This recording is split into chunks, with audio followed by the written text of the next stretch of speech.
o país que abriga a maior biodiversidade do planeta Terra, a quinta maior nação do mundo, com uma variedade de biomas, ecossistemas e espécies que só muito recentemente começamos a valorizar. Do ponto de vista natural, o país mais rico do mundo, mas será o seu passado profundo tão diverso quanto o seu presente? A resposta vai te surpreender. O dinossauro mais antigo conhecido é gaúcho. O maior dinossauro do Brasil é mineiro. O Cretáceo do Nordeste transborda com alguns dos fósseis mais diversos e bem preservados do planeta. E esse é só o começo. Eu te convido a viajar no tempo sem sair do lugar, para conhecer a diversidade de paisagens e animais brasileiros durante a Era Mesozoica. No caminho, conheceremos alguns dos mais importantes dinossauros do Brasil e entenderemos como o nosso território evoluiu durante esse tempo. Tudo isso para responder a nossa pergunta: como era o Brasil na Era dos Dinossauros? Esse documentário é inspirado e baseado na obra de Luiz Anelli, ilustrada por Júlio Lacerda, o novo guia completo dos dinossauros do Brasil. Seja bem-vindo ao Brasil da Era Mesozoica.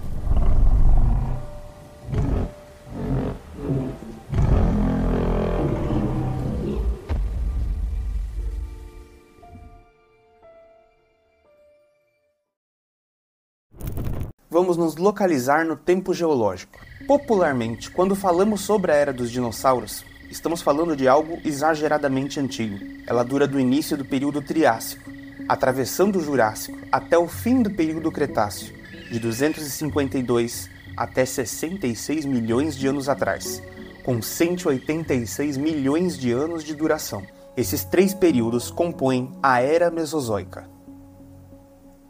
Antes dela veio a Era Paleozoica, muito mais longa, e depois dela começa a Era dos Mamíferos, a que vivemos hoje, a Cenozoica, bem mais curta. Parece uma quantidade imensa de tempo, e de fato é, mas se pensarmos em toda a duração da existência do planeta Terra, perceberemos que os dinossauros são relativamente recentes. Se comprimirmos os 4 bilhões e meio de anos da Terra em um único dia, começando à meia-noite com a formação da Terra, e o presente situado à meia-noite na passagem para o dia seguinte, perceberemos algo curioso. Os dinossauros aparecem às 10h46 da noite e desaparecem apenas 21 minutos antes da meia-noite. Os mais antigos membros da nossa espécie apareceram apenas 6 segundos antes da meia-noite nesse relógio geológico. Um pouco antes da Era Mesozoica, entre o fim do Carbonífero e o início do Permiano, o Brasil fazia parte das massas do supercontinente Gondwana,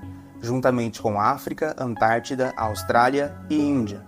O desenho característico dos litorais brasileiros, assim como todas as nossas praias, não existiam, porque o Oceano Atlântico ainda não existia, e as regiões que são hoje litorâneas eram o interior de um vasto continente a milhares de quilômetros do oceano. Estávamos posicionados numa latitude muito mais próxima do Polo Sul, e por durante muito tempo, uma boa parte do Cone Sul e parte do Brasil Central estavam cobertos por uma imensa geleira. Essa é a Glaciação Karoo, que deixou marcas em boa parte do território brasileiro, como no interior de São Paulo, que abriga os mares de Penedos, rochas arredondadas que chamamos de matacões glaciais, retrabalhados pela geleira durante a Glaciação Karoo, assim como a rocha Montonet, em Salto, que preserva uma marca de arranhão deixada pela passagem do gelo, o fóssil de uma geleira. Mas também o Lago do Varvito, em Itu, que era um lago subglacial durante o inverno, com icebergs que transportavam rochas, às vezes bastante grandes, que caíam no sedimento e ali permaneceram pelos últimos 300 milhões de anos. Na superfície das rochas, que um dia foram o fundo desse antigo lago, marcas de pegadas de pequenos artrópodes. O chão no Lago do Varvito é abarrotado de iquinofósseis.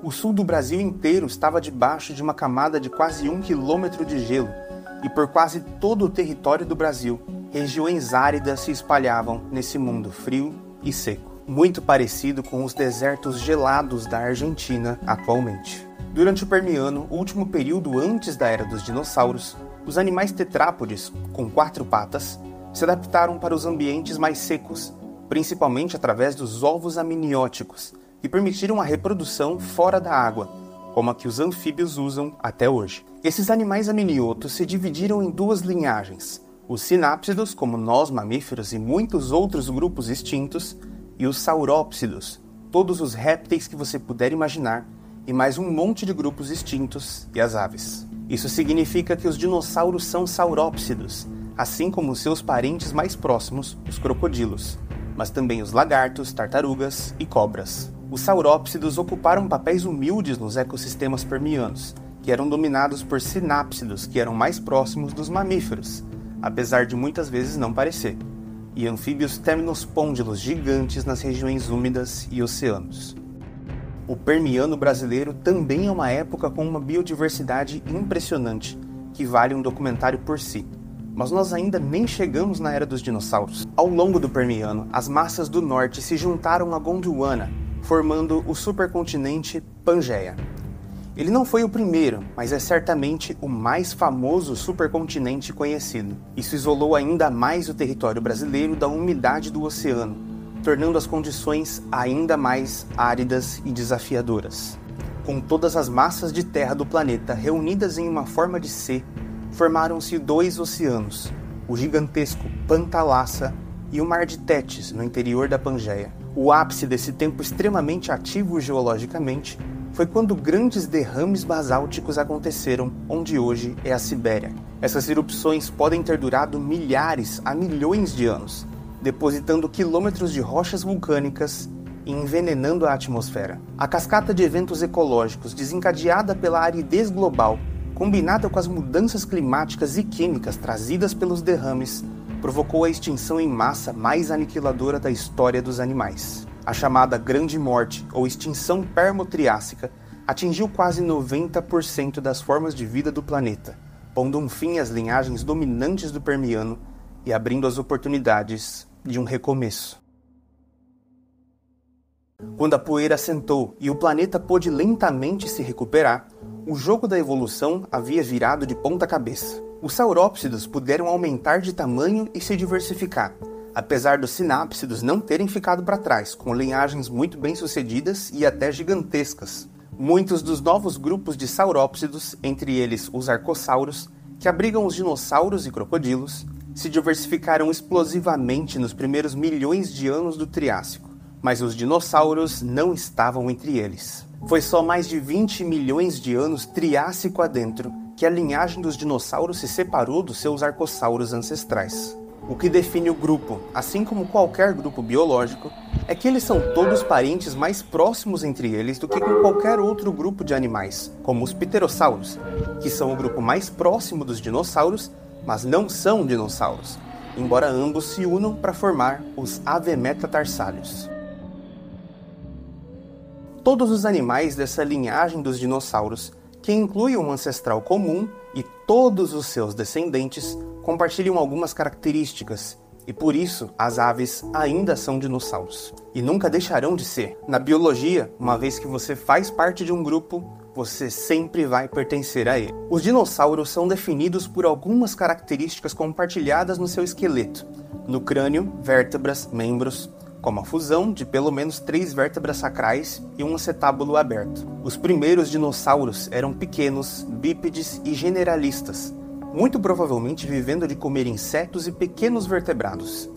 Eles podiam ser presas dos grandes carnívoros dominantes, os pseudosúquios, mais próximos dos crocodilos. Mas depois de um evento de mudanças climáticas do meio para o fim do Triássico, conhecido como o evento pluvial do Carniano, a sorte dos dinossauros mudou.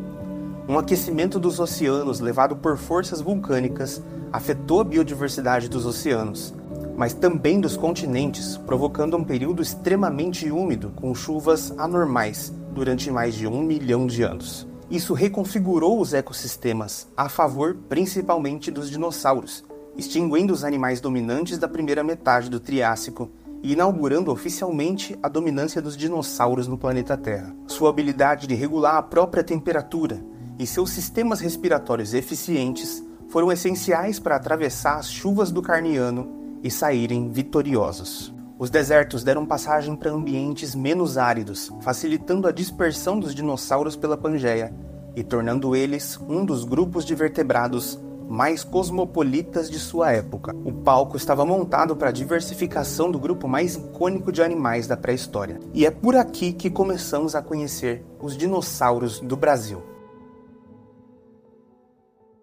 Cerca de 233 milhões de anos atrás, viveu os Tauricossauros, o primeiro dinossauro do mundo, na formação Santa Maria, do Rio Grande do Sul. Seus ossos foram escavados há quase 90 anos, em 1938, mas ele só foi descrito e nomeado em 1970, sendo não apenas o mais antigo, como o primeiro dinossauro brasileiro. Ele habitou essa região durante o evento pluvial do Carniano, um intervalo com vegetação muito mais exuberante do que o normal para o interior da Pangeia. Ele pesava cerca de 12 quilos e se parecia muito com um dinossauro carnívoro tradicional, os chamados terópodes.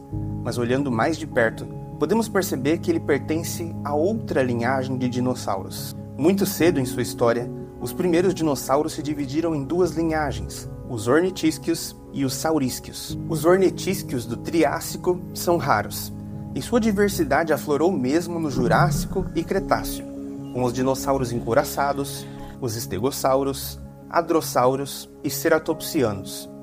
Ou seja, todos os dinossauros herbívoros, com exceção dos pescoçudos. Os pescoçudos, chamados saurópodes, são mais próximos dos carnívoros bípedes, os terópodes, formando o grupo Saurísquia. Aparentemente, os eiherasaurídeos, como os tauricossauros, eram um grupo irmão tanto dos saurópodes quanto dos terópodes, sendo um saurísquio basal, uma linhagem que se dividiu antes da divisão das duas linhagens principais de Saurísquia, mas que não deixou descendentes para o Jurássico. Um eiherasaurídeo ainda maior, com 3 metros de comprimento, foi encontrado mais recentemente, em 2014, com um esqueleto praticamente completo, batizado Gnatovorax. A formação Santa Maria, onde foi encontrado, não abriga apenas alguns dos dinossauros mais antigos do mundo, mas também uma série de outros animais únicos do Triássico, representando uma transição entre dois mundos. Alguns dos dinossauros mais abundantes do Triássico brasileiro eram os sauropodomorfos.